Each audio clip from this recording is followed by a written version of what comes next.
콘서트 인사드리겠습니다. 이 시간 진행을 맡은 방송인 고현진입니다. 충성!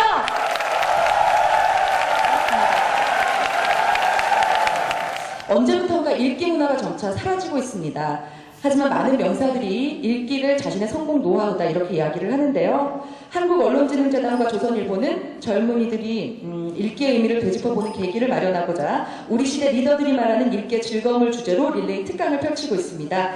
읽기로 성공한 명사들의 노하우, 오늘 강연을 통해서 그 비결을 한번 찾아보시기 바라겠습니다. 오늘은 사람의 마음을 치유하고 길잡이 역할을 해오신 곽금주 교수님을 모시고 리딩의 심리학이라는 주제로 강연을 하겠습니다. 곽금주 교수님을 무대로 모시겠습니다.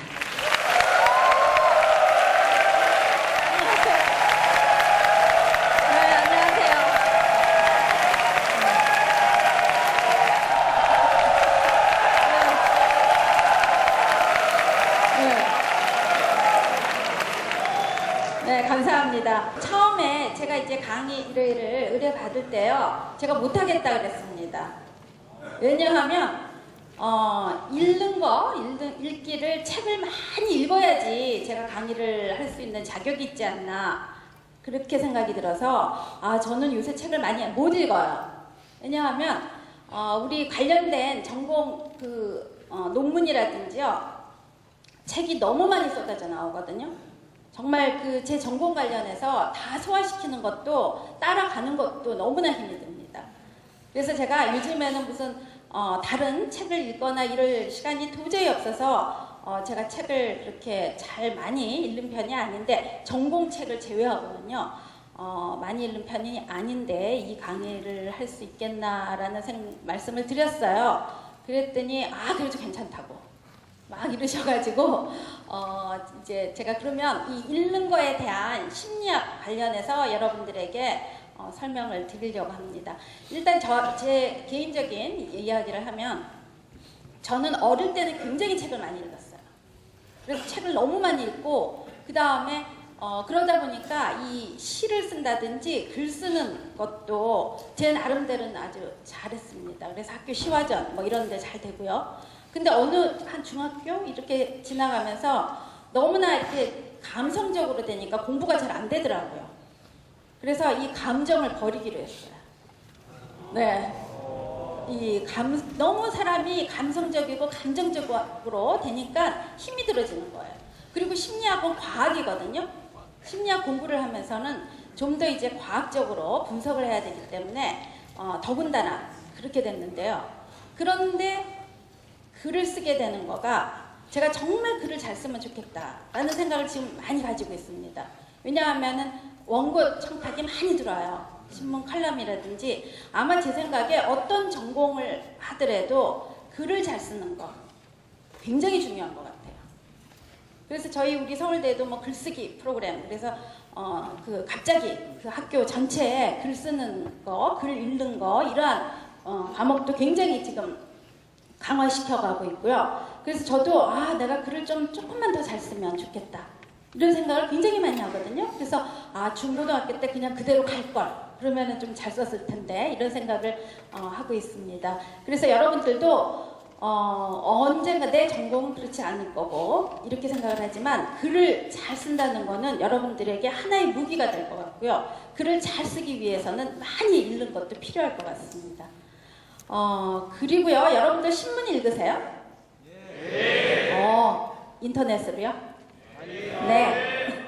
네. 저도 아침에 조간신문은 꼭 인쇄된 걸로 읽습니다. 물론 우리가 컴퓨터 하면서 업무 중에서도 인터넷으로 올라오는 기사 같은 걸 자꾸 보게 되죠. 그런데 신문으로 된, 인쇄로 된 거는 제가 반드시 읽고 있습니다. 그래서 거기에 대한 것도 말씀을 드리도록 할게요. 우선 제 소개를 조금 더 하도록 하겠습니다. 심리학에는 다양한 분야가 있거든요. 근데 제 전공은 발달심리학입니다. 발달심리학은, 네, 여러분들 지금 어디쯤 가고 있어요?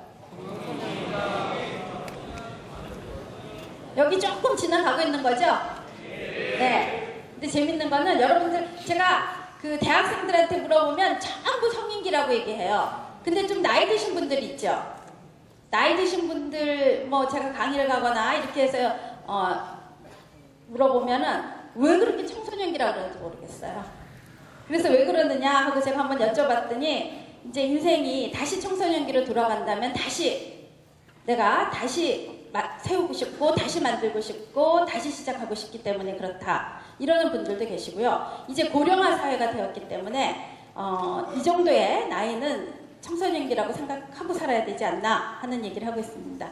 여러분들이 이제 성인기로 가고 있는데요. 이전에 우리가 농경사회 때는 청소년기가 없었습니다. 아동기 다음에 바로 성인기로 넘어갔어요.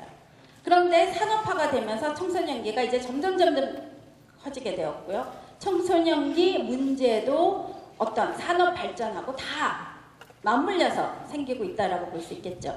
근데 최근에는 성인기도 아주 초기 성인기하고 그 이후의 성인기를 나눠야 된다.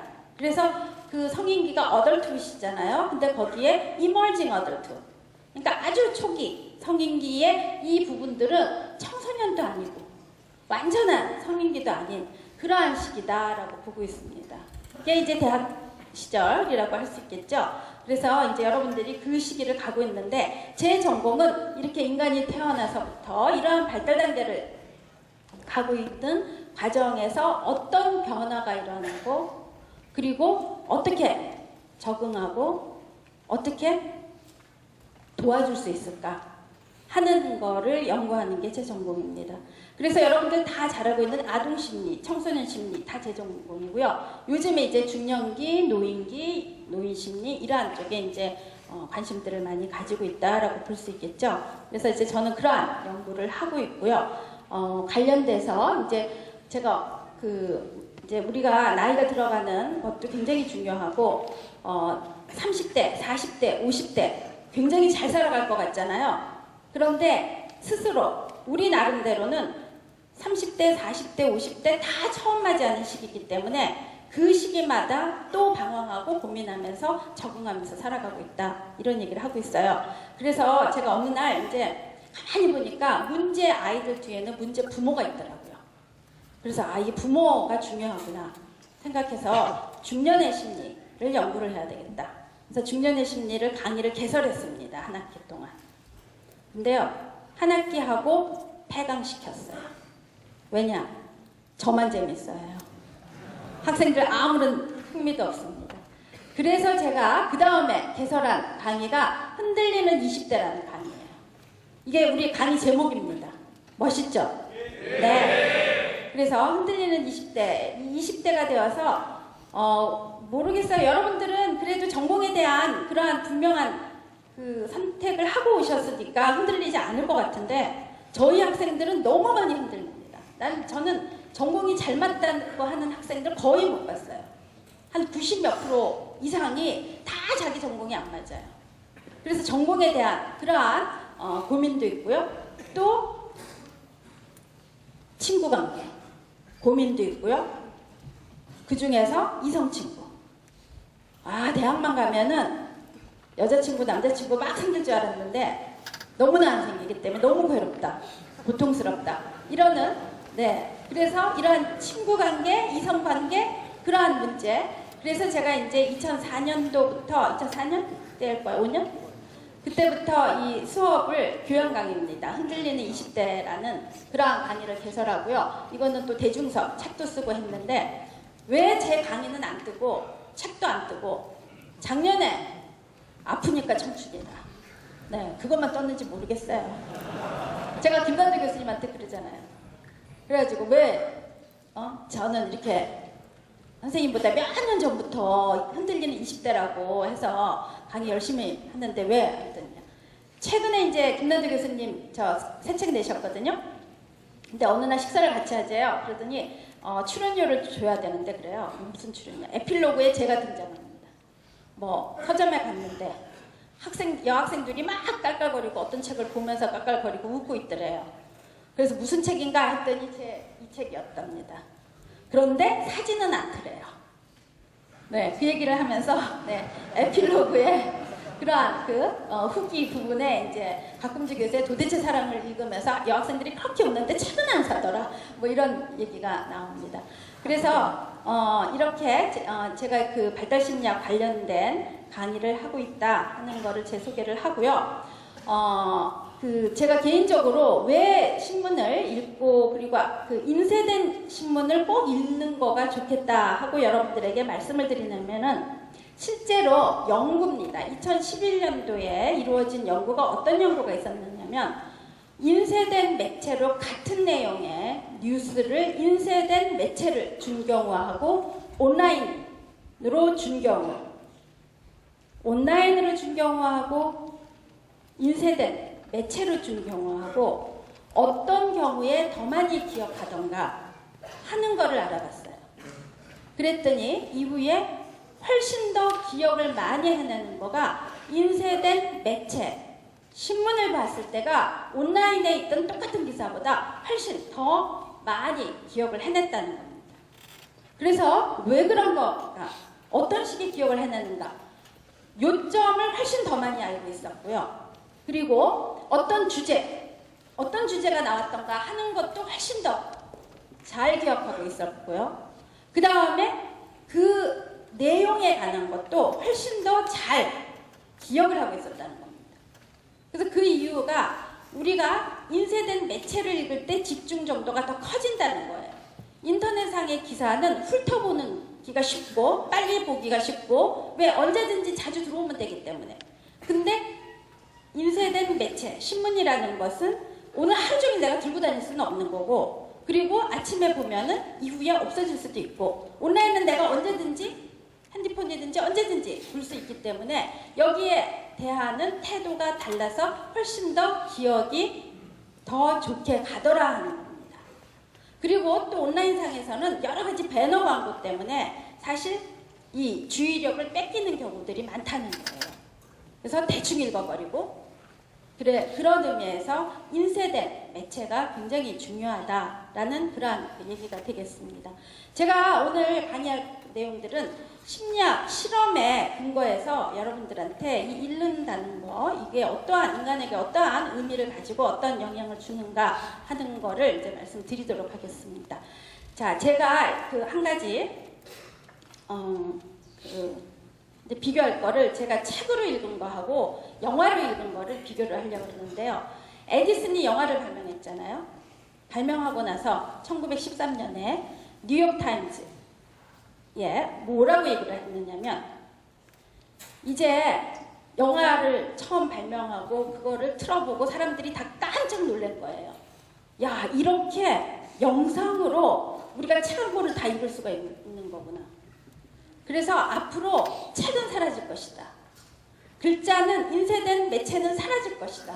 저렇게 시각적으로 영상화된 거를 볼 수 있는데 책 한 권을 저렇게 영화로 볼 수 있는데 그래서 이제 학교에서도 책은 사라지고 모든 것이 이렇게 영상화 되어 갈 것이다.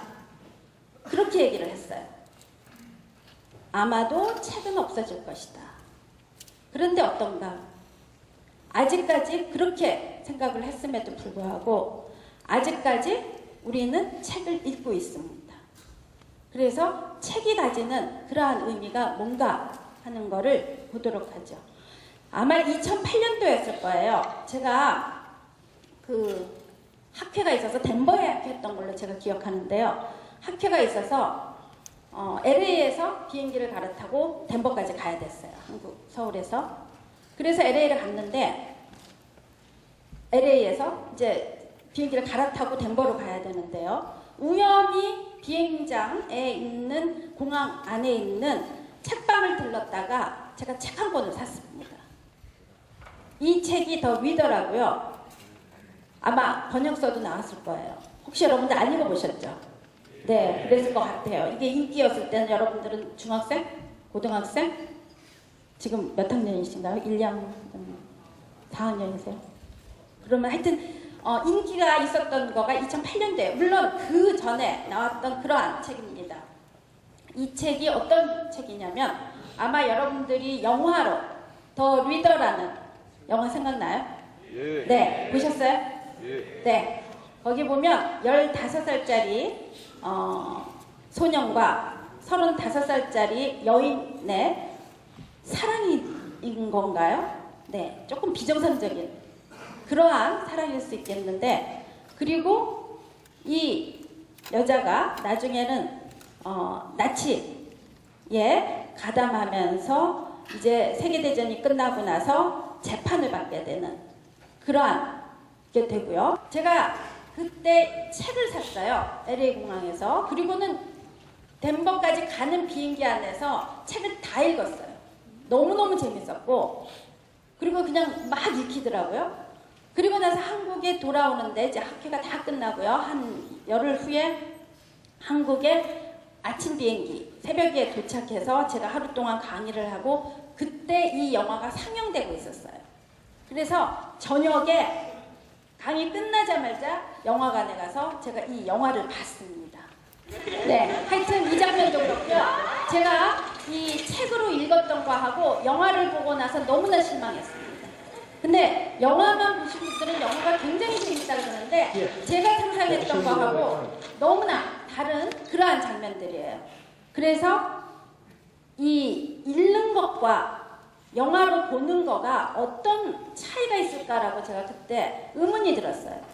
제가 책을 읽었을 때에 상상했던 거하고, 아까 첫 장면도 그랬습니다. 저는 남자 소년이 더 멋있게 생각을 했고요. 네. 네. 그리고 여자, 굉장히 타이타닉에 나왔던 여자죠. 주인공이죠. 여주인공이죠. 아까 그 주인공이. 네. 그런데 너무 아줌마 같아요. 그래서 훨씬 더 예쁘게 상상을 했고, 두 사람이 만나는 장면도 더 극적으로 생각을 했는데 조금 아니었고요. 그 다음에 두 사람이 이 여행을 가는, 자전거 여행을 해서 아주 이 소년이 그 아빠가 모은 우편가 그걸 다 팔고 그 돈을 아주 굉장히 중요한, 자기 우표였나요? 하여튼 굉장히 중요한 우표를 모아둔 거를 팔아가지고 그 돈으로 지금 여행을 가는 거예요. 그래서 자전거 여행을 가서 굉장히 아름다운 그러한 곳에서 서로 머물고 이렇게 상상을 했는데, 저는 영화를 보고 너무 실망을 한 거예요. 그래서 이게 왜 그럴까? 근데 영화만 본 사람들에게 물어봤더니 너무 영화가 좋았다, 이렇게 얘기를 하고 있어요. 그래서 왜 그런가 하는 거를 한번 보면은요, 이거는 2006년도에 이루어진 연구입니다. 어떤 연구를 했느냐면, 이제 사람들에게 이 냄새와 관련된 그러한 단어를 읽게 해요. 단어를 읽게 하는데, 냄새가 굉장히 강한 단어가 있고요. 갈릭, 아로마, 라벤더, 식초, 시나몬, 이런 냄새가 거의 없거나 그 냄새가 있어도 굉장히 약한 바늘 냄새 나요? 막대기, 구름, 이러한 단어를 약 60개 단어 정도를 읽게 합니다. 읽게 하면서 이때 어떠한 걸 했느냐면 뇌를 찍어요. 뇌를 촬영하는 거예요. 그래서 봤더니 이 뇌에 이러한 부위들이 지금 활성화가 돼서 나타나는 거죠.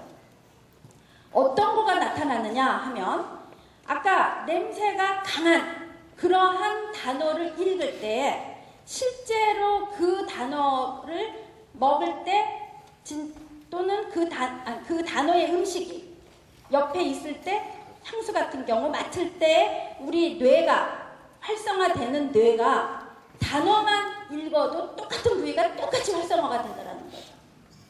다시 얘기하면 읽는다는 거는 결국은 내 뇌에 똑같은 반응을 일으킨다는 거죠. 지금 현재 없어도 나는 그걸 느끼고 있다는 거예요. 결국 상상력을 가져온다 하는 얘기죠.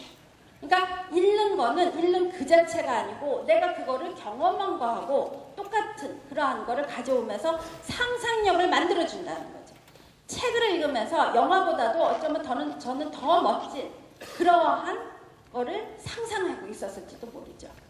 그래서 바로 이렇게 읽는다는 거는 상상력에 영향을 미쳐준다 하는 건데요. 또 마찬가지로 어떤 문장을 읽게 합니다. 문장을 읽게 해서 이때 이 문장을 읽을 때의 뇌가 어떤 쪽으로 활성화가 되느냐 하는 건데요. 여러 가지 지금 이제 예를 들어서 어떤 인물에 대한 거라든지 목표물에 관한 거라든지 물체라든지 위치, 시간, 복합, 뭐 하여튼 이 단어가 가지고 있는, 지금 책을 읽을 때 그 문장이 가지고 있는 거, 또 문장의 절이 변화되고 있을 때 어떤 부분이 변화되고 있는지, 이러한 부분들을 다 분석을 해서 그걸 읽을 때에 우리 뇌를 찍은 거예요. 그랬더니 실제로 내가 어떤 사람을 보고 있을 때, 사람을 보고 있을 때하고 똑같은 부위가 뇌에서 움직이고 있고요.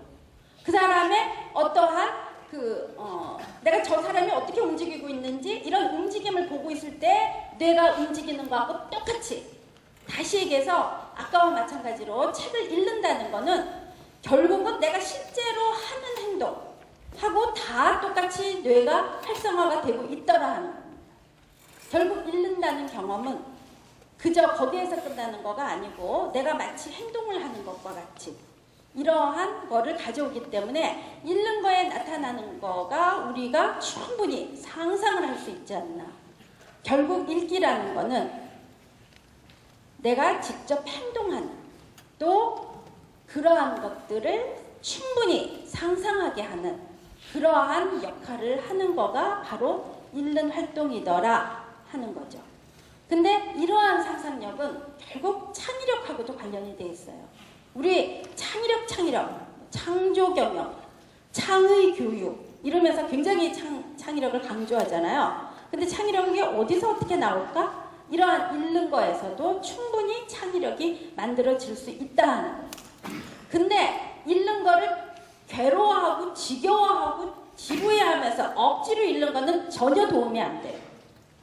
그래서 이 사람들의 2008년도 연구는 어떤 걸 봤냐면 그냥 즐겁게, 너 읽는 게 즐거우니? 이거 하는 거가 어떠니? 그러니까 아주 즐겁게 내가 그냥 그 여유가 있을 때, 여가가 있을 때 나는 이 읽는 거를, 독서를 그냥 즐거이 아무 스트레스 안 받고 그렇게 읽고 있는 사람들일수록, 그런 독서량이 많은 사람들일수록 결국 창의성을 검사했더니 창의성이 좋더라는 겁니다.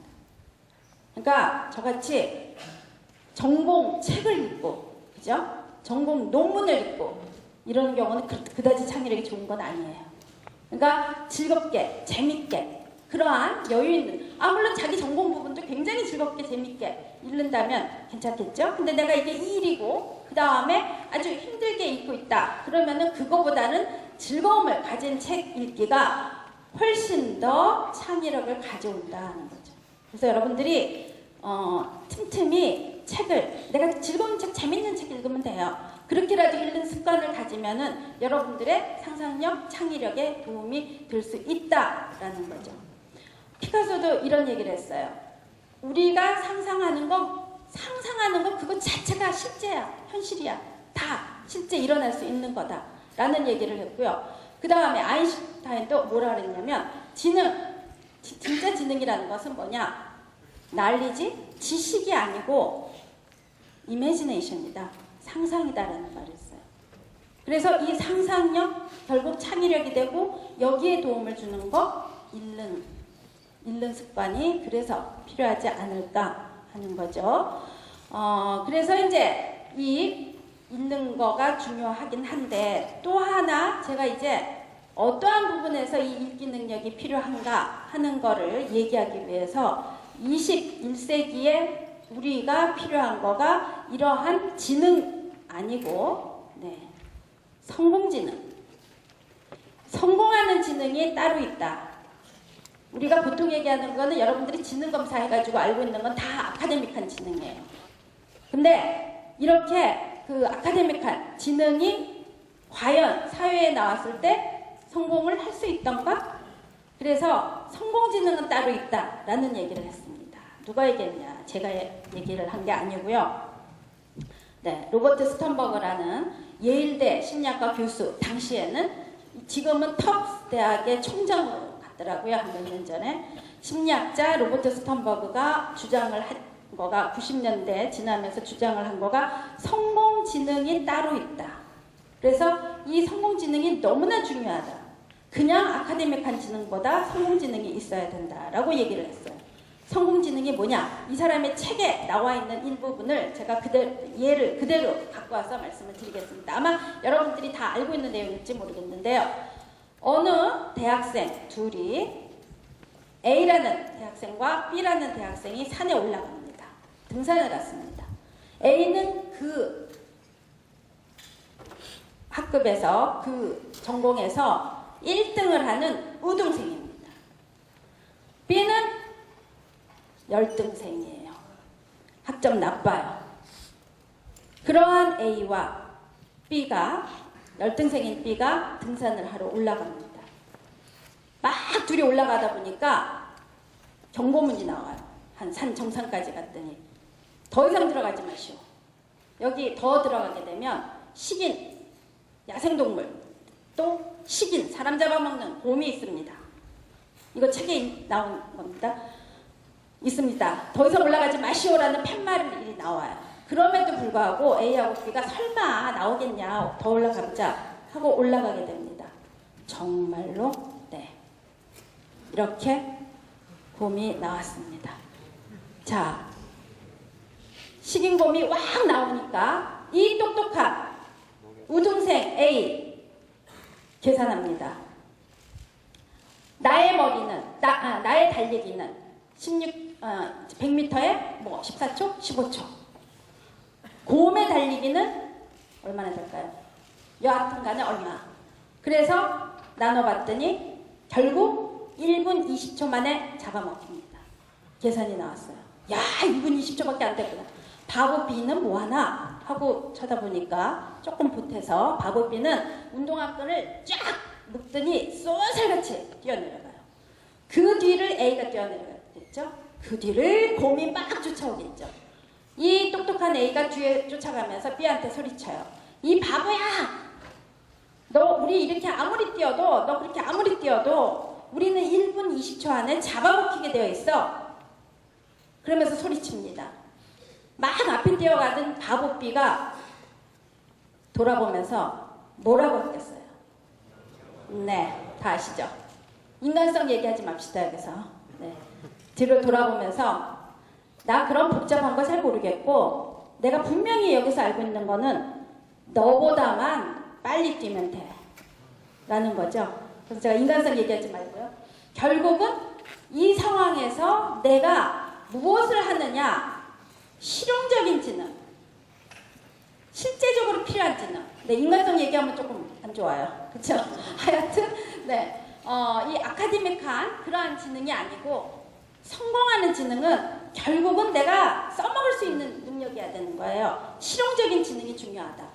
그래서 이 B 같은 그러한 사람이 열등한 거가 아니고 어쩌면은 사회에서 적용할 수 있는 그러한 실용지능을 더 가지고 있을지 모른다라고 한 거죠. 그러면서 이 스턴버그 교수가 강조한 거가 성공지능에 분석하는 것도 필요하고 약간의 아이디어를 내는 창의적인 것도 필요하지만 가장 중요한 거가 실용지능이라는 얘기를 했어요. 실제적으로 사용할 수 있는 지능이에요. 그러면 실용지능이 뭐냐 하는 거는 우선 첫 번째 실용지능이 중요한 거는 나를 알아야 돼요. 자기 자신을 알아야 돼요.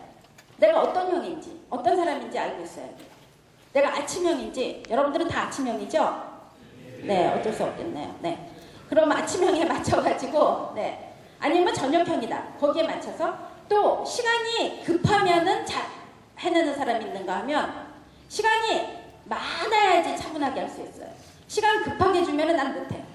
이렇게 자기 스스로를 아는 거가 필요하고요. 또 하나는 뭐냐? 우리가 사회에서는 자기 혼자만 잘해서 절대로 성공할 수가 없어요. 내 주변 사람들, 다시 얘기하면 같은 동료, 같은 팀원들, 상사, 나의 부하를 제대로 잘 알고 있어야 돼요. 제가 안 돼서, 그러나 전체, 같이, 팀이 못하게 돼요. 그러니까 상대를 알고 있어야 되는 거, 타인을 알고 있는 거, 그거 굉장히 중요합니다. 타인하고의 관계를 잘할 수 있는 거를 이 실용지능에서 강조했어요. 그 다음에 이제 이 업무가 어떤 특성을 가지고 있느냐 하는 것도 파악하는 거죠. 그래서 여기에 중요한 거가 타인을 아는 건데요. 사실 타인을 아는 거가 참 어려워요. 그래서 내가 다른 사람을 이해하고 알아보는 거, 이거를 어떻게 알아갈 건가? 그 중에 여러 가지가 있겠지만 공감 능력. 공감 능력이라는 것은 요즘 이제 공감 세대 공감 얘기 많이 나오고 있습니다. 공감이라는 거는 직접 경험하지 않아서도 지금 상대가 어떤 생각을 가지고 있고 어떤 감정이고 어떤 고통을 가지고 있는지를 아는 능력, 배려하는 능력이 공감입니다. 다니엘 카네만이라고 프린스턴 대학의 경제학과 교수인데요. 2003년도에 최초로 심리학자로서는 노벨 경제학상을 받은 사람이에요. 그래서 이 사람이 이제 인간은 합리적인 존재가 아니다, 비합리적인 존재다라는 얘기를 하면서 여러 가지 얘기를 하는데, 이러한 카네만도 무슨 얘기를 했느냐면, 아주 똑똑하고 결과 잘 내는 사람하고 조금 덜 똑똑하지만 다른 사람들하고 관계를 잘하고 다른 사람들하고 공감, 같이 느껴주고 배려하고 이러는 능력을 가진 사람하고 누구랑 일할래? 라고 하면 사람들은 그 사람을 택한다 하는 얘기가 되겠고요. 또 실제로 38개국 나라들에서도 비교를 했어요. 그랬더니 보시면 공감 능력이 오른쪽이잖아요. 높아질수록 업무 수행, 일을 더 많이 해내더라 하는 겁니다. 특히 빨간 줄과 지금 파란 줄이 있잖아요. 특히 빨간 같은 경우에는 공감 능력이 업무 수행에 확 지금 좋아져요. 이러한 빨간 선이 어떤 때 그러느냐면, 결국은 여기 보시면요, 하이 파워 디스턴스예요. 어떤 얘기냐? 상사 부하가 수평 관계가 아니고 수직적인 관계에서의 조직에서는 더 중요하다는 거예요. 그러한 수직 관계에서는 공감 능력을 가지고 있을 때 서로 간에 윗사람이 아랫사람에 대해서 배려해주고 같이 느껴주고, 또 동료들이 그러한 공감을 할 때에 훨씬 더 업무 수행이 더 가파르게 좋아진다는 거거든요. 그래서 이러한 공감 능력이 굉장히 중요하다 하는 건데요. 이 공감 능력이 사실은 약간의 남녀의 차이가 있습니다. 그래서 여자, 남자 누가 더 공감 잘할 것 같아요? 남자요? 네, 실험 한번 보죠. 네, 이제 공감이 가장 높아지는 거가 열정적인 사랑에 빠졌을 때예요. 열정적인 사랑이라는 거는 이 세상이 다 달라 보이는 사람입니다. 네, 그래서 어느 날 망치로 탁 얻어맞은 것처럼 멍한 상태고요. 그 다음에 굉장히 에너제틱해져요. 세상이 다 달라 보이고, 그 다음에 감기도 안 걸려요. 면역성도 좋아집니다. 그래서 일부에서는 마약을 한 상태 같다 그러죠. 네, 코카인을 했을 때 나오는 그러한 물질이, 신경 전달 물질이 실제로 사랑에 빠졌을 때, 열정적인 사랑에 빠졌을 때 나와요. 그런데 문제는 오래 가지 못해요. 마약에 걸린 상태로 오래 가면 어떡하겠습니까? 그래서 사랑의 유통기한이 있고 6개월에 끝나고 9개월에 끝나고 12개월에 끝나고 학자들마다 다릅니다. 이렇게 열정적인 사랑에 빠졌을 때 공감이 가장 커져요. 그래서 힘들어, 자기 힘들어, 어려워, 내가 도와줄게, 어쨌어, 오늘 뭐 했어, 이러한 사랑이, 공감이 이 열정적인 사랑할 때 가장 높아지겠죠. 그래서 열애에 빠진, 열정적인 사랑에 빠진 남녀 커플을 데려옵니다. 그리고 어떻게 하느냐? 고통을 줘요. 근데 나한테 고통을 주고 뇌를 찍어요. 그 다음에 상대에게 고통을 줘요. 애인에게. 그리고 뇌를 찍어요. 내가 받을 때, 내가 고통을 아플 때 뇌 부위와 내 애인이 받을 때 내 부위가 같으냐 다르냐 하는 거죠. 그래서 비교를 합니다. 어떻게 될 것 같아요? 근데 이때 이제 아프게 하는 걸 전기 충격인데요. 막 감전되게 주는 게 아니고 찌찌찌 주면 아프거든요. 이래서 찍어요. 그 다음에 내 애인이 받아요. 찍어요. 남자입니다. 이쪽은 여자 그룹이에요. 여자가 받아요. 찍어요. 그 다음에 내 애인 남자가 받는 걸 보고 찍어요. 결과가 어떻게 됐을 것 같아요? 네.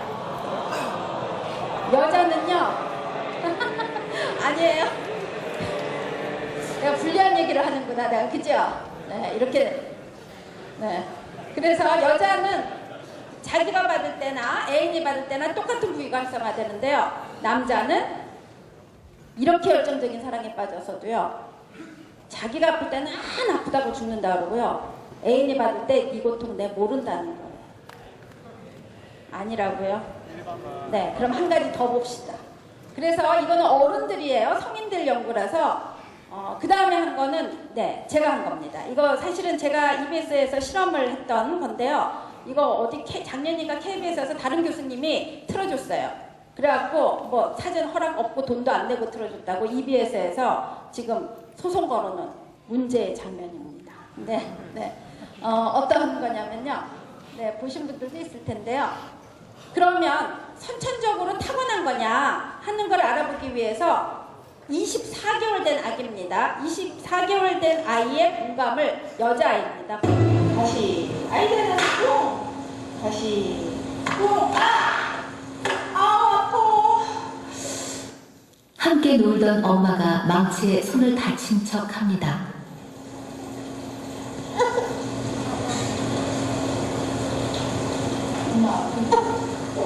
아이는 엄마가 다친 게 마치 자기 잘못이라도 한 것처럼 울먹이더니 급기야 울음을 터뜨리고 맙니다.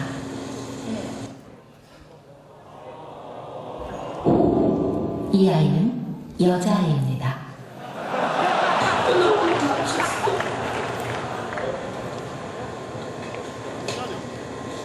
또 다른 여자아이를 볼까요?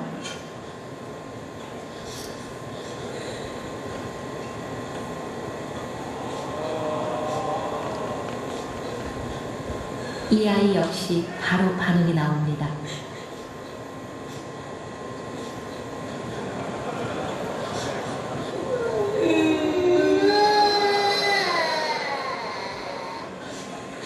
여자아이들은 보통 상대방이 다쳤다고 하면 금세 그 아픔에 공감을 합니다.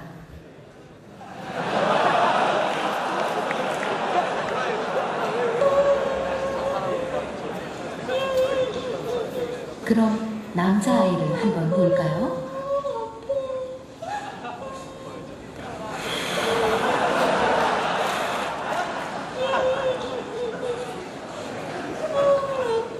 피가 난다고 하는데도 반응이 없습니다.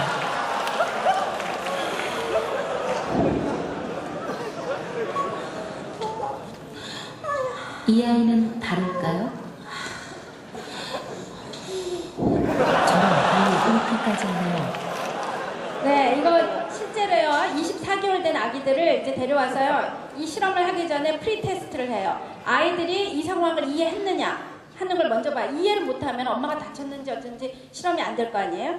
똑같은 상황이 아니고 다른 상황이에요. 다른 상황이지만 이해 정도를 볼 수 있는 거를 해서 이해 못하는 아이들은 뺍니다. 실험 안 시켜요. 주로 남자아이들이 조금 늦어요. 그래서 네, 좀 많이 빠지는데 하여튼 50명? 여자 50명, 남자아이들 50명 해서 이제 하는데요. 물론 이제 저희는 이걸 비디오 카메라 2개로 찍고 있고요. 그 다음에 나중에 이제 다 한 3초 이 단위로 다 코딩해서 넣어야 되고요. 그 다음에 언어 반응이 얘네가 24개월에서 좀 적게 나와요. 근데 언어 얘기하는 거 다 적어서 이제 나중에 분석을 하는데요. 이거 하면서 제 조교랑 얼마나 웃었는지 몰라요. 제 조교들이랑 이 세팅이 이렇게 해서 다 설명을 해도 원래 조건이 여러 가지라서 실험이 조금 더 갑니다. 여기는 그냥 엑스만이 보여준 건데요. 이 엄마들의 그 연기력이 엄마들마다 조금 다르긴 해요. 아무리 가르쳐도 네, 잘하는 엄마가 있고 좀 못하는 엄마가 있긴 한데도요. 여자아이들 거의 다 저렇게 울먹거려요. 엄마가 우니까 따라 운다가 아니고 정말 아프겠구나 힘들겠구나 이게 역력히 보이고요. 남자아이들요? 전혀 아니에요. 남자아이들요 어떤 경우는 엄마가 이제 망치질 하다가 이렇게 다치게 되면 자기가 턱 가져와가지고 막 두드려주고 아니 내가 왜 해주는데 울고 그러냐는 식으로 쳐다봅니다. 즉 내가 그래서 이 남자아이들은 공감을 못해요. 한 8명 9명 정도가 엄마 손 호호해주는 거 굉장한 공감입니다. 네. 그래서 이와 같은 공감 능력이 사실은 남자 여자가 차이가 나요. 그럼 왜 그러냐? 남자니까 여자니까. 그 설명도 이제 진화론적으로도 가능하죠. 진화심리학적에서 볼 때 여자들은 옛날에 진화심리학은 원시사회 때 우리 있었던 행동들이 현대사회에도 인간 행동을 설명하려고 하는 거가 진화심리학적인 입장이잖아요. 근데 여자들은 동물에서 아이를 키우고 있는데 그때는 아이도 많이 낳았을 거고 또 의료 이런 것가 제대로 안 돼 있으니까 아이가 많이 죽었을 거예요. 그러니까 비록 내 아이지만 다른 사람이 지금 어떤 상태인지 이 여자는 엄마는 계속 거기에 민감할 수밖에 없었던 그러한 것들이 현대사회에 이 여자들의 공감 능력에 영향을 줬다라고 할 수 있겠고요. 남자들은 무기를 만들고 사냥을 하잖아요. 저 동물을 꼭 잡아와야지만 먹고 살아남을 수가 있어요. 그러니까 다른 생각 전혀 없이 동물 쫓아다니는 목표 지향적인 그러한 성향을 가지고 있었기 때문에 아마 다른 사람 감정은 고사하고 자기 감정도 잘 몰랐을 거예요. 야, 이거 너무 힘들어. 아, 외로워. 나 혼자 이러고 다니면. 왜 내가 이거 해야 돼? 이런 생각도 못 했을 거예요. 그러다 보니까 남자들이 이제 공감 능력이 조금은 떨어지는데, 물론 개인차는 있어요. 남자 중에서도 공감 잘하는 사람이 있고요. 여자 중에서도 무딘 여자, 공감하지 못하는 그런 여자도 사실 있긴 있죠. 이래서 우리가 대인관계 할 때 중요한 거가 공감이다라고 했는데, 이 공감 능력을 그러면 어떻게 키워주느냐? 저한테 그러면 어떻게 해야 되느냐? 공감을 잘하는 경우가 업무 수행도 좋게 되고, 어떻게 키워주느냐 하는 거에 한 가지, 읽기에서도 우리가 공감 능력이 키워질 수 있다 하는 겁니다. 실제로 2009년도에 실시되었던 연구인데요. 독서를 어느 정도 하는지 독서량을 측정하고요. 근데 이 경우에 소설을 읽는 거 읽고 나서 그 다음에 다른 사람에게 얼마나 공감을 하는지를 알아보는 겁니다. 그래서 다른 사람이 지금 이러한 거를 보여주고 이 사람이 지금 어떤 눈이냐 하는 거죠. 그래서 그 사람 상태를 알아보는 그러한 검사를 실시해서 이 소설량을 많이 읽는 경우에 공감하는 능력의 관계를 알아봤는데요. 이때 아까 얘기한 것처럼 남자, 여자들이 더 잘할 거 아니에요? 그래서 이런 성별이라든지 또 얼마나 이 책에 몰입을 해서 읽었느냐 하는 몰입도가 많으면 공감이 또 높아지겠죠?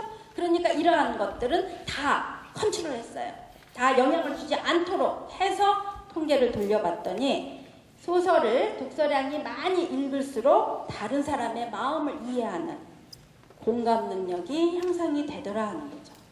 이렇게 대인관계에서 중요한 공감이 바로 우리가 책 읽는 거에서도 이루어질 수 있다 하는 거고요. 또 책을 읽게 해요. 15분 동안 책을 읽게 하고 난 다음에 그 다음에 공감을 어느 정도 했는지, 그 다음에 기분이 어떤지 이러한 것들을 측정하고, 그리고 실험실에서 나가는데 뭔가 누가 뭘 떨어뜨리고 갈 때 주워주게 된다든지 이렇게 친사회적인 행동, 도움 행동을 하는 것까지 한번 쭉 1년에 실험을 해서 봤더니 책에 15분 동안에 책을 얼마나 열심히 잘 읽었는지, 제대로 이해하면서 몰입을 했느냐 하는 거가 공감을 가져오게 되고, 이러한 정서적인 공감을 가져오는 경우가 다른 사람에게 베품 행동을 더하게 되더라. 그래서 읽기는 다른 사람에게 배려하는 행동까지 가게 된다 하는 거고요. 또 하나 이 연구에서는, 이거는 아주 최근 연구입니다. 최근 올해 나온 연구에 이 동성애자에 대해서 어떻게 생각하느냐, 흑인 뭐 이렇게 어떤 편견이 있죠. 그러한 거에 대해서 어떠한가 하는 거를 이제 의견을 묻게 되는데, 이때 그거 관련된 책을 읽어요. 관련된 책을 읽는데 이 책이 읽는 정도가 어느 정도 이 읽는 거가 동성애자다 하고 처음에 나오질 않고 쭉 이 사람에 대한 이야기가 책에 쭉 나오다가 3분의 2 정도 이러한 알고 봤더니 이 사람이 참 앞에는 괜찮게 그려졌는데 알고 봤더니 동성애자야. 이런 식으로 가고 있는 겁니다. 알고 봤더니 뭐 흑인이야. 이렇게 가고 있는 거예요. 그렇게 해서 몰입을 시킨 경우가 처음부터 동성애자야. 이렇게 한 경우하고 비교해 봤을 때 우리가 몰입이 많이 일어나고 나면 훨씬 더 그 주인공하고의 공감 정도도 커지고, 결국은 내가 흑인에 대해서 또는 이렇게 동성애자에 대한 편견이 없어지게 되고 호의적인 그러한 성향이 커지더라 하는 거죠. 결국 우리가 읽는 거, 또 이 읽는 거에 얼마나 몰입했느냐 하는 거에 따라서 우리가 가지고 있는 나쁜 편견이라든지 고정관념이라든지 이러한 것들도 없애고 좀 더 내가 창의력이라든지 상상력이라든지 그러한 것들을 가져줄 수 있게 되는 거가 바로 읽기다 하는 겁니다. 그래서 제가 오늘 이 읽는 거, 여러분들이 얼마나 책을 가까이 하고 책을 읽고 있는지 모르겠는데요. 이 읽는 거라는 거는 결국 여러분들이 즐겁게 그냥 시간 될 때마다 읽게 될 때 오는 그러한 상상력을 가져오게 되고 창의력을 가질 수 있게 되고요. 또 여러분들에게 필요한 그러한 공감 능력을 가지게 되고 결국 이 공감 능력이 21세기에 여러분들이 성공할 수 있는 그러한 대인관계에 도움을 주는 결국 성공지능을 가져올 수 있다라는 그러한 이야기를 말씀을 올리고 이상 마치도록 하겠습니다. 네, 감사합니다.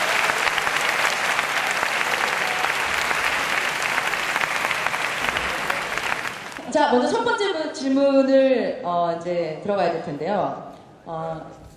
64기라고 해야 되나? 이승우님 어디 계십니까?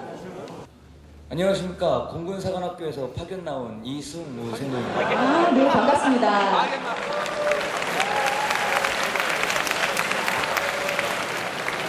저희 생도들이 나중에 장교로 인간하면은 나중에 전장 같은 데 갔을 때 부하들의 고민을 들어줘야 되는데 그러한 면에서 상담 심리학에 대해 알고 싶습니다. 네. 그러면 지금부터 한 3박 4일 강의할까요? 네. 일단 상담할 때요. 저 앉으셔도 될 것 같아요. 또 질문 있으세요? 네. 상담할 때 가장 중요한 거 아까 제가 말씀드린 공감입니다. 네. 우선은 실제로 저 아픈 힘들어하는 그러한 그 후배의 마음을 깊게 같이 공감하는 거 굉장히 중요하고요. 왜냐하면 우리 소통이 잘 안 된다 그러잖아요. 그래서 실제로 한 연구들도 이런 게 연구가 있어요. 두 사람이 어떤 주제에 대해서 이야기를 했습니다. 면대면으로 서로 앉아가지고 1시간 반을 그리고 나와가지고 각자 그 내용을 쓰게 했어요. 그리고 나서 맞춰봤더니 30%가 못 넘어요. 한 20%밖에 안 맞아요.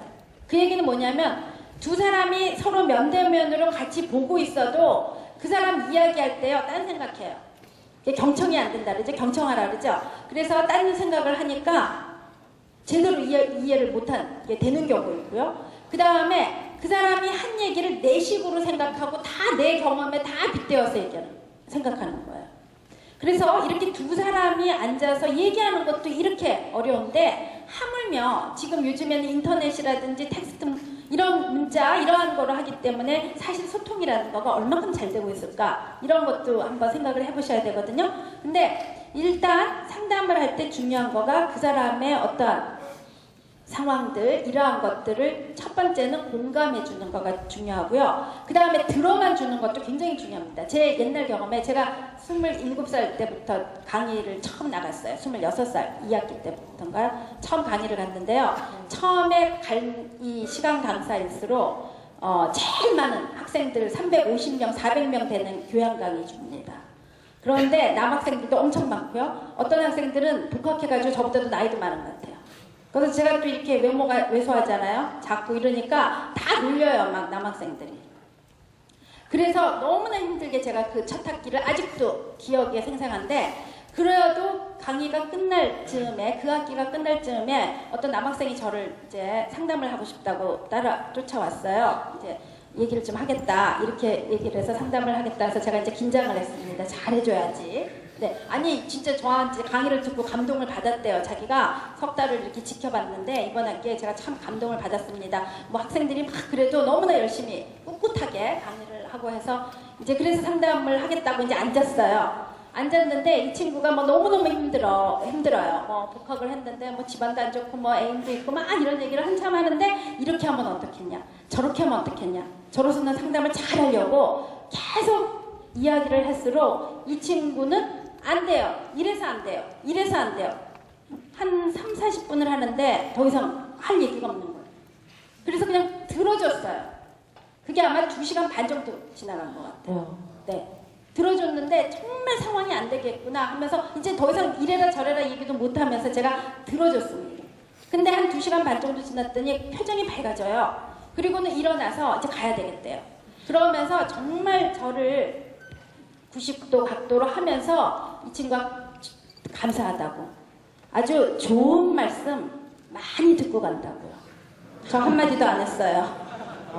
그래서 결국 제가 거기서 깨달은 게 뭐냐면 사람들이 그게 이제 그 로저스라든지 이런 상담 심리학자들이 하는 얘기인데요. 사람들은 자기가 자기의 어떤 길을 찾아갈 수 있는 이런 잠재력을 가지고 있다는 거거든요. 그래서 이야기를 들어주는 것만 해도 이 사람은 자기가 막 얘기하고 저한테 하소연을 하면서 자기 길이 자기가 스스로 보여지는 거예요. 그러니까 제가 한마디도 안 했지만 좋은 말씀 많이 들었다는 거는 결국은 도움을 받은. 그래서 제가 그 다음부터 상담할 때 충분히 들어주는 걸 하거든요. 그래서 여러분들이 상담하는 거 그렇게 막 어려운 기법으로 처음 시작하지 말고요. 충분히 들어주는 거. 그 친구가 충분히 얘기만 하게 해도 스스로 절반은 스스로 문제를 가져가요. 그러니까 우리가 들어주는 거를 어쩌면 못할지도 모르는데 이때 좀 더 공감을 하면서 즉 어려운 거를 충분히 이해를 하면서 들어주게 되면은 저는 거의 좋은 상담가가 아마도 되실 것 같다는 생각이 듭니다. 네, 그 스스로 이야기를 하면서 그 마음속에 있던 어떤 응어리들을 좀 풀어낸다는 의미에서 이야기를 한다. 그리고 상대는 그걸 들어주면은 큰 효과가 있다. 네, 이런 정리가 될 것 같습니다. 이게 좀 재미있는 질문이 있어가지고요. 이윤재님 어디 계세요? 1중대 1학년 이윤재 생도입니다. 반갑습니다. 반갑습니다. 이성을 한 번에 사로잡는 방법이 궁금합니다. 네, 이성을 한 번에 사로잡는 방법이 궁금합니다. 와 너무 어렵네요. 이거 진짜 문제 좀 가르쳐주지 그러셨어요. 그런가요? 네. 여자친구 없어요? 여자친구 없나요? 있어요? 근데 왜 여심을 또 사로잡아야 돼요? 그 아니. 여자친구의 여심입니까? 여자친구 있습니다. 네. 근데 그 여자친구가 말을 안 들어요? 그럼 여심을 왜 또 사로잡아요? 아닙니다. 그냥 궁금해요? 네. 그런 거를 제가 알면 얼마나 좋겠습니까? 네. 근데, 일단은 제가 이제 강의하는데, 제 그 강의 중에서 학생들이 좋아하는 강의 부분이 그 남자, 그 여자의 심리 얘기할 때 제일 좋아해요. 네. 너무나 궁금한가 봐요. 네. 그래서 어떤 아무래도 지금 나이대도 사실 가장 관심이 많을 때기도 나이대도 하고요. 많고요. 그때가 딱 그 나이 때고요. 그 다음에 이제 다른 대학에서도 다른 대학 신문사에서 이제 저한테 뭐 신문에 내는 뭘 기사를 만든다고 인터뷰를 해야 된다고 해야 된다고 막 너무 연락이 많이 와서 제가 밤 10시 반밖에 안 된다. 도저히 내가 시간이 안 된다. 그래서 10시 반에 제 연구실에 왔어요. 30분만 하면 된대요. 그래서 밤 10시 반에 왔는데 진짜 30분 만에 인터뷰는 끝났어요. 그 다음부터 쭉 수첩을 꺼내더니요. 저를 만나러 온다 그랬더니 자기 친구들이 이거 물어오라고. 이 여기자들이었거든요. 이 대학, 어느 대학이었죠? 하여튼 그 기자들이 물어보는 거가 다 남자의 심리였습니다. 왜 술 마시면 전화 오나요? 뭐 헤어졌는데도 왜 전화를 그렇게 안 하나요? 그래서 제가 이 책도 쓰게 된 것도 이렇게들 궁금하구나 하는 생각을 했습니다. 글쎄요, 여심을 사로잡는 방법이 뭐 어떤 거가 있을까 하는 건데요. 일단 이거는 제가 한 말이 아니고 제 이 흔들이 강의, 흔들리는 20대가 흔들이 강의라고 지금 학생들이 부르거든요. 제가 첫 시간에 가서 흔들리는 학생들만 강의 듣고 흔들리지 않는 학생은 듣지 마라. 학생들이 너무 많이 와서 그래서 자기네들이 흔들이라고 불러요. 그래서 흔들이 강의인데 지난주에 제가 특강을 이제 한 학기에 특강을 하실 분들을 좀 모셔와서 명사들도 있고요. 뭐 이러는데 작년에는 싸이도 제가 모셔왔고요. 그 자기 20대를 얘기하는 거예요. 자기 이렇게 실패하고 이렇게 힘들었다 이런 얘기를 하는데 지난주에는 배우 공영진 씨가 왔어요. 네, 그래서 제가 이렇게 또 모셔와서 합니다. 네, 근데 와서 이제 어떤 학생이 똑같아요. 우리 학생들이 이제 질문을 했어요. 이 여자를 어떻게 하면은 여자친구가 생길 수 있을까요? 그랬는데 이분 말씀을 제가 빌려서 얘기하면 이 말이 좋아서 얘기를 하고 제 얘기도 하겠습니다만 어떤 얘기를 했냐면 그 여자한테 좋아하는 거를 자꾸 잘해주는 거, 그 여자가 좋아하는 걸 잘해주는 거, 이것보다는 싫어하는 거를 안 하는 게 더 중요하다는 얘기를 하더라고요. 싫어하는 거를 안 할 수 있어야 된다는 거. 이거 싫어 하는데도 하고 있단 말이죠. 네. 많이 공감들 하시나요? 끄덕끄덕 하시나요? 그래서 이거는 지금 사귀고 있는, 제가 속으로 사귀고 있는 경우는 이게 맞는 것 같고요. 아니고 이제 할 때 중요한 거가 저는 이런 거 같아요. 남자들 왜 여자들이 나쁜 남자한테 끌릴까요? 나쁜 남자한테 끌리잖아요, 여자들이요. 이상해요. 그게 여자의 비극인데요. 하여튼 끌리고요. 왜 플레이보이인지 알면서도 끌릴까 하는 거죠. 네? 잘생겨서. 잘생겨서 절대 아니에요. 잘생긴 사람들 플레이보이요? 아니에요. 그래서 네, 어떤 경우에 그러냐면 저는 가만히 보면 그런 사람들이 예를 들어서 외모 여러분들 굉장히 중요한 것 같잖아요. 외모는 진짜 얼마 못 가요. 네, 친숙해지고 익숙해져 버리면 이 외모는 별로 처음에만 그렇지만 근데 제가 생각하기에 이렇게 플레이보이에게 끌리는 거 그 남자가 가진 자신감이에요. 그러니까 내 자신감이 너는 나한테 빠지게 돼 있어요. 그런 자신감이 근데 그 자신감이 없는 거예요. 왜 여러분들 왜 자신감 가지면 안 돼요? 이렇게 술렁이죠, 장르가. 자신이 없으세요? 네, 그래서 외모 다른 것보다요 내가 이 관계에서 끌어갈 수 있다라는 자신감. 그러려면 여러분들 책도 많이 읽어야 되고요. 결국 책 읽기예요. 오늘의 토픽은 책 읽기입니다. 그래서 책 읽는 거를 많이 읽고 이런 것들이 중요한데요. 실제 실험에서 보면 여자들이 좋아하는 남자, 웃겨주는 남자. 네, 웃겨주는 남자를 좋아하고 남자들은 웃겨주는 여자 별로 안 좋아한대요. 웃어주는 여자 좋아한대요. 자기 얘기에 웃어주는 여자. 그래서 제가 여자들한테 그걸 강조하는데 여러분들은 그 웃겨준다는 거가 어떤 거냐면 결국은 여러분들이 책을 많이 읽고 경험이 풍부하고 이렇게 되면은 많은 유머를 생각해낼 수 있거든요. 그래서 그렇게 웃겨줄 수 있고 그러한 자신감을 가질 수 있도록 노력하는 거가 중요할 것 같아요. 네. 몇 가지 말씀을 해주셨는데 사실 더 많을 거예요. 그죠? 왜냐면 그 교수님이 쓰신 이 책에도 그런 내용이 다 나와 있거든요. 책을 읽어보세요. 책 속에 다. 제 책을 읽어보세요. 네. 여기 붙은 질문 말고요. 현장에서 여러분들 즉석에서 나 이거 궁금하다 하시는 거 있으니까 한 분만 질문 받겠습니다. 쉬운 거 하세요. 쉬운 거. 어려운 거 하지 마세요. 가장 먼저 질문. 안녕하십니까. 이중대 1학년 서종순두입니다. 네, 반갑습니다. 반갑습니다. 제가 궁금한 거는 책을 읽으려면은 어렸을 때부터 쭉 읽어오던가 해서 책 읽는 습관이 정착돼 있으면은 충분히 읽겠는데 저 같은 경우에는 어렸을 때부터 책을 안 읽어서 책 읽기에 좀 어려움이 있는데 책을 읽는 습관을 기르려면 어떻게 해야 되는지 궁금합니다. 네. 그래서 어릴 때부터 책을 막 억지로 읽히잖아요. 그것도 별로 안 좋아요. 그러니까 책 읽기 싫어하는 사람에게 책을 막 읽히는 경우는 그다지 효과적이지 않거든요. 그래서 제가 생각하기에 여러분들이 지금 쉽게 책을 읽을 수 있는 거가 너무 어려운 책도 읽지 마시고요. 뭐든지 읽는 것부터 습관을 가지시면 좋겠어요. 뭐 잡지라든지 저는 만화도 괜찮다고 생각하거든요. 만화책이라든지 재미난 소설책이라든지 하여튼 쉬운 책부터 일단은 자꾸 활자를 가까이 하는 거예요. 그러다 보면은 점점 가는데 그냥 뭐예요? 두꺼운 책 들고 읽겠다. 또 아주 어려운 책을 내가 진짜 멋지게 읽겠다.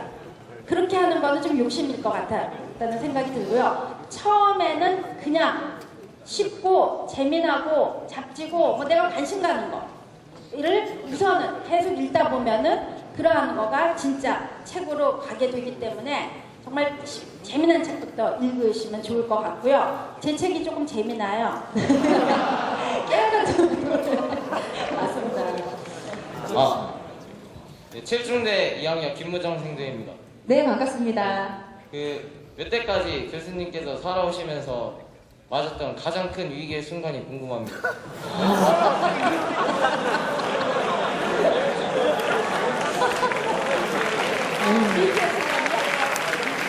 위기의 순간. 인생을 살면서. 인생을 살면서요. 네. 제가 이제 미국에 공부하러 갔다가요. 공부를 다 못 마치고 돌아왔어요. 그래서 그때가 정말 공부를 더 하고 싶은 그러한 생각이었는데 상황이 안 좋아서 제가 돌아오게 됐습니다. 그때 굉장히 제가 힘들었던 거가 더 못하는 거, 그 다음에 1년만 더 있으면 제가 박사학위를 받을 수 있고 이런 상황인데 그걸 다 저버리고 한국에 다시 돌아왔을 때가 내가 이거 과연 제대로 공부를 할 수 있을까? 이러한 고민을, 그러니까 내 커리어를 가질 수 있을까? 이러한 고민을 제가 굉장히 많이 하고 돌아왔어요. 그런데 그때뿐이었고요. 그 다음에 제가 사실은 제가 국내 박사인데요. 우리 서울대학교 아마 교수님들 98%가 다 외국 박사님이시거든요. 근데 그거가 제 핸디캡이 될 수도 있겠죠.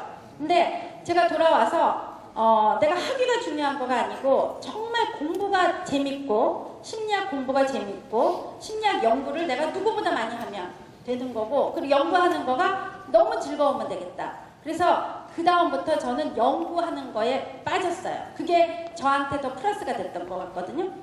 그래서 지금도 제가 하여튼 많은 연구들을 하고 있는 거 그러한 것가 즐겁고 또 그렇게 하고 있기 때문에 제가 이제 그러한 자신감도 생기고 해서 저로서는 아마도 그냥 미국에서 공부를 다 마치고 왔으면 이렇게까지 열심히 안 했을 수도 있겠죠. 근데 학위가 중요한 거가 아니고 내가 어디서든지 내가 신나게 내가 하는 거를 신나고 재미나게 하는 거가 가장 중요하다라는 생각으로 바뀌면서 이제 국내에서 학위를 하고 그리고 열심히 제가 제 연구를 하다 보니까 이렇게 제 딴에는 제 전공 분야에서는 제가 자신감 가질 위치에 온 것 같아요. 그래서 여러분들이 위기가 온다는 거, 그 위기가 사실은 그렇게까지 힘든 거가 아니죠. 그래서 그 위기를 찬스잖아요. 누가 얘기했죠? 찬스를 위기를 기회라고 생각하고 찬스죠? 기회라고 생각하고 그 찬스를 심한 G로 바꾸면 체인지예요. 그래서 변화로 바꿔버리게 된다면 여러분들도 나에게 어떤 위기가 왔을까 했을 때 이렇게 극복했다라고 그 이후에 언젠가 얘기할 수 있게 되지 않을까 하는 생각이 듭니다. 네. 뜻이 있는 박수 부탁드립니다. 감사합니다. 뜻이 있는 곳에 길이 있다고 교수님도 이 자리에 오시기까지 굉장히 많은 공부와 또 마음 상태 이런 것들을 겪으셨는데요. 그거에 대해서 굉장히 진솔하게 또 말씀을 해주신 것 같습니다. 시간이 왜 이렇게 빨리 가는지 모르겠어요. 교수님 아쉬우시죠? 저도 아쉬운데요. 이메일 보내세요. 돌려요. 빨리. 네, 이메일 보내세요. 제가 네. 답변드리겠습니다. 교수님 오늘 육군사관학교에서 생도들과 함께 하시면서 어떠셨는지 짧게 소감 말씀 들으면서 마무리 짓도록 하겠습니다. 네, 제가 굉장히 기분이 좋았는데요. 이렇게 남학생이 많은 데서 강의는 처음 한 것 같습니다. 그래서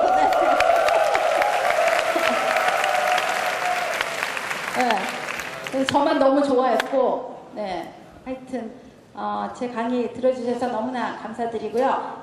다들 얘기하지만 여러분들 시기에 뭐든지 할 수 있다. 그 얘기 저도 옛날에 젊을 때 안 들었어요. 젊은데 뭘 못하냐 그런 얘기 별로 안 좋아했고요. 실패해도 좋으니 계속 도전해라. 제가 제일 싫어하는 말이에요. 실패하기 싫은데 계속 도전하라니 실패하기 싫잖아요. 그래서 근데 제가 하고 싶은 거는 실패라는 것보다 여러분들이 많은 경험을 하는 게 굉장히 중요한 것 같다는 생각이 들어서요. 이것저것 그냥 시도하는 거. 그래서 결과 생각하지 말고요. 시도를 많이 하는 거. 지금 여러분들 인생이 앞으로 한 8, 90년 남았잖아요. 아직. 네, 그러니까 그냥 많은 경험들을 하는 그러한 그 시간들 가지면 좋겠고요. 저 이렇게라도 어쩌면 여러분과 제가 그냥 스쳐 지나간 인연이었을지 모르는데 이렇게 만나게 돼서 정말 반가웠습니다. 네, 감사합니다. 네, 지금까지 박홍주 교수님과 함께했습니다. 고맙습니다.